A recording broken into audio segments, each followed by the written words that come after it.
Баршаларыңызға сәлем. Бүгін хит рецепттердің бірі испанский чизкейк жасайтын боламыз.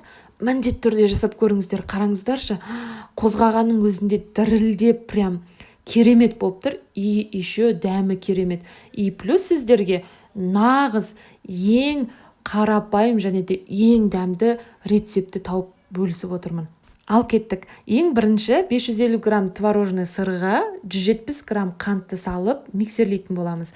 Мен планетарный миксерде жасап жатырмын, ал сіздер қол миксермен жасай берулеріңізге болады. Одан кейін 4 жұмыртқаны бір-бірден саламыз.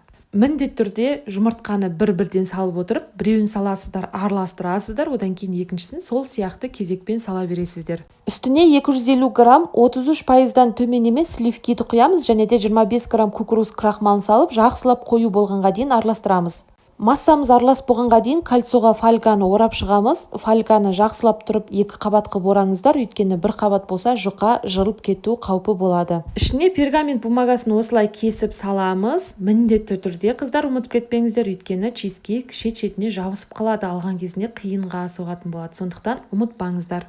Міне консистенциясы қандай болған көріп тұрсыздар, қаймақ сияқты болып шығады. Осыны салып, енді біз духовкада пісіріп аламыз. 200-220 градуста 40-45 минут піседі. Бірақ әсел пеште менде ұзағырақ пісті, яғни 1 сағат 10 минуттай пісті. Піскен кезінде өте қатты көтерілетін болады, сондықтан міндетті түрде кальцоларыңыз биік және де пергамент бумагаларыңызды да биіктеу қылып салыңыздар.